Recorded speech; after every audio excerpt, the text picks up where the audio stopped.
Hello everybody, how's it going? It's your boy, it is Snake Martin, and I'm back with another video for you. Today, it is my time to announce my Game of the Year for 2025. Will Expedition do it here as well as everywhere else on the internet?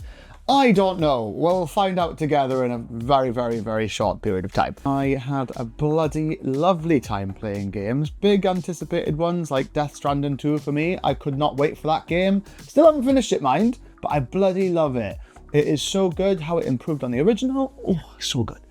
And then you've got things like Blueprints, an indie game made by one guy pretty much, and how he thought that up is amazing. And he somehow pooped it out of his brain. I don't know how he did it.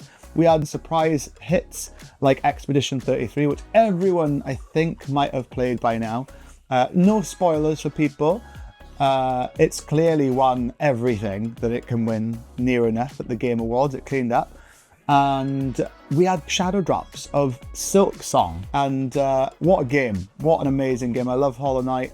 Silk Song came out. It was incredible. We had the release of the Switch 2, which brought us games like Donkey Kong Bonanza. I need to play it. I played through all the Donkey Kong Country games this year. That was an experience that I'll never forget.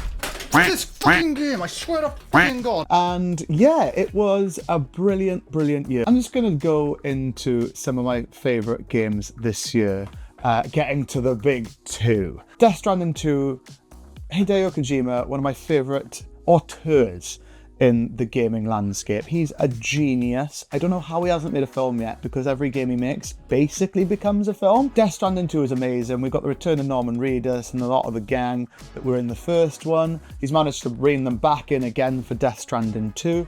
It expands on the original game tenfold, I would say. We go to Australia. We go to Mexico. It's much more of a game than the first one. I loved the first one, especially the director's cut. This is way more fun for gamers. You can have a lot more weapons. It kind of unlocks a little bit like Metal Gear 5 and how you get things, kind of weapon development, things like that. It doesn't, not exactly the same, but it has a lot more weapons, variety, different vehicles this time, and it is just such a good game. The story in it, like I said, I haven't finished it yet, but I'm nearing the end now, and the story is unreal. The inciting incident into it in chapter 1, oh my god. If you haven't played the original, you should, or at least watch a recap of it, because it will make it way more impactful for you. But my god, for me, I was like, I'm ready to get in. You know what I mean? I gotta help out Norman Reedus here. Sam, Porter, Bridges, come on, baby. But that is not going to be like my Game of the Year this year, because I haven't finished it, personally. And I have finished the one that is. So that's out. But an amazing game. I'm going to be finishing it later this month, hopefully. It's January now. Happy New Year. And yeah, I loved it. I absolutely loved that game. Peak and Repo, some of the most fun experiences you can have with your friends. They are such good games. And it makes me sad that these types of games don't really get a shoe-in for like Game of the Year. Impactful games for me, playing with my friends, having a good time, laughing, screaming, giggling together was amazing. I will cherish the memories I've made with my friends on those games, especially Repo for me. I know Peak is a bit bigger, but Repo for me is something really special. And I love it. I love playing with my friends. It's not often that I get to play multiplayer games anymore, because I'm not really into them, because a lot of them are like shooty, bang, bang. And yeah, I really enjoyed my time on those games. And I still go back and play them now. I haven't done it for a little while. But yeah, it kind of gave me a vibe to kind of lockdown, where everyone was kind of playing the same types of games together. And Peak and Repo have really good modding communities as well, where it lets you play with more people, which is cool, so you can have all your friends on. And yeah, I absolutely loved playing that with my friends. It was an amazing time. Another one that isn't going to be Game of the Year this year is Blueprints. Blueprints is a great game, very clever. I had a wonderful time playing it. Haven't finished it. Maybe I will in the future, I'm not sure. I had a wonderful time playing it and writing down all the like clues and trying to figure out what is in that room. I don't know if I'll ever find out. I mean, it's very hard and my brain capacity is very small. So that game for me was fantastic. I loved the feeling of like getting closer is something that it hasn't been replicated in gaming for a long, long time. Like that kind of unraveling of a mystery. I guess it's kind of like LA Noire in a way, in how I feel playing it. Figuring out the investigation, things like that. I absolutely adore it. It's so, so interesting. I'm going to finish that game. I've decided. I will do it if my brain lets me. Because maybe I need more brains, to be honest, to get to the end. I don't know how you actually get there. But yeah, it's so clever. And I will unlock that bloody antechamber to get in that room. I'm telling you now, I will do it. I will do it. Another big game for me this year was a game I think brilliant. Mind's Eye.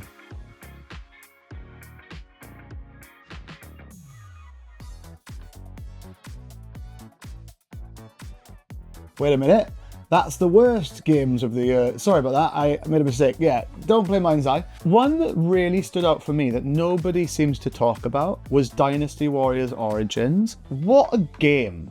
Like, what a game. I really, really loved how they have improved that. A return to form for the Dynasty Warriors games. And it was lovely to see Omega Force, Koei, put the effort that they put into things like the Persona 5 tie-in and the Hyrule Warriors and the One Piece ones into the game that made all those other games. Not many people, I think, talk about it because it came out literally in January of 2025. They're adding some DLC to it really soon.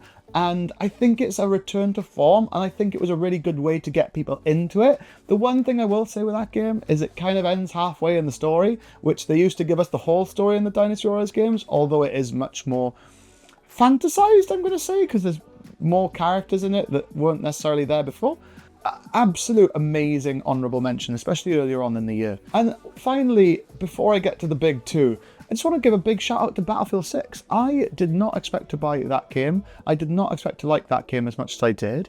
The story of the game was fine. It was very much American war, shooty shooty bang bang type game. I didn't really care about the characters and stuff, but people say that that's not the type of game that we should be playing the story for, and I kind of agree.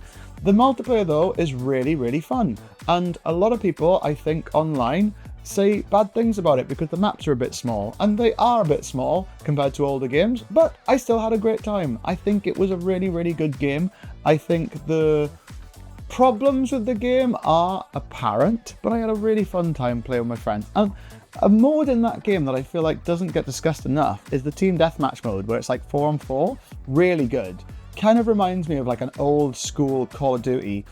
It gives me, weirdly, I don't know why I'm going to say this, but how I used to feel playing Halo back in the day, kind of give me that vibe.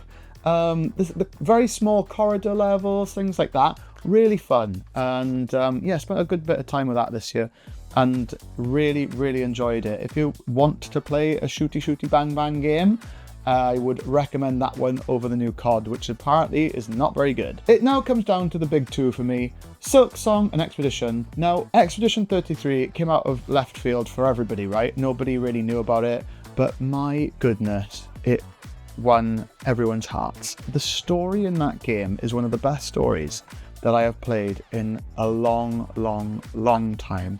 I have not played a game so fast in all my life. I had the greatest time learning the story of Mael and how it goes with Renoir, and everything in that game is so interesting. It is fantastic. The performances from people like Ben Starr, Jennifer English, all of them are amazing. And I think they deserve more credit than what they had. They were stunning performances, even though they are talked about all the time. The way that that story unravels is unbelievable. Like, genuinely one of the best stories. The game, though, for me, has a bit to be desired from an RPG perspective. I think there's a lot of things that could have done a little bit better. I didn't want to do all of the post-game stuff, which is a bit strange because I absolutely love my time with it. But for me, there can only be one game of the year, and it is not Expedition 33. That game is quite simply Hollow Knight Silksong. I fell in love with Hornet's Adventure. It was amazing. Absolutely stunning game. Beautiful. Team Cherry knocked it out of the park again for me. I couldn't put that game down either. I spent about a month playing it, getting it to 100%, and then I think it's 110% is the full amount. and I loved everything about it. The story, the way that it unravels, that kind of weird dark souliness to it. It was just superb. It was just beautifully done. And the culmination of the story over the acts were awesome and creepy, and I don't know what it is about that game, but it just draws you into the universe. It's so good. There's some horrible places in that game, some horrible enemies, but you just feel so safe with your pin and playing as Hornet in that harsh reality. And to be honest, the reason why I chose it was, while I loved this, and I played Expedition 33 way faster than I did with Hollow Knight. I couldn't get enough of it. Better story than Hollow Knight, I'll give it that. But I could not put Hollow Knight down as a game, as an entire experience. Hollow Knight for me was amazing. Expedition 33, stellar. That team is going to have so much more money now, and I think it's going to be incredible what they do next. For me, this year, Hollow Knight Silk Song is the game of the year for Marty, and it gets to go into the Giraffe's head with Astrobot for, well, forever. That's where it lives now. And Expedition 33 doesn't get to, unfortunately for them. What a year for gamers. So many things came out that I didn't even have a chance to play. I haven't played Indiana Jones. I haven't played Donkey Kong Bonanza. I don't have a Switch 2 yet. But I know when I get to them, I will bloody love them. Onwards and upwards to another year. Let's see what 2026 brings. We've got a lot of exciting things like Saros. We've got lots of stuff coming that I'm excited for. What's going to be Game of the Year next year? Is it going to be GTA 6? There's a good chance. It's very likely, unless it gets delayed to 2027. I want to know what your Game of the Year was. Tell me in the comments. Until then, thank you so much for watching. Take care, everybody, and toodaloo.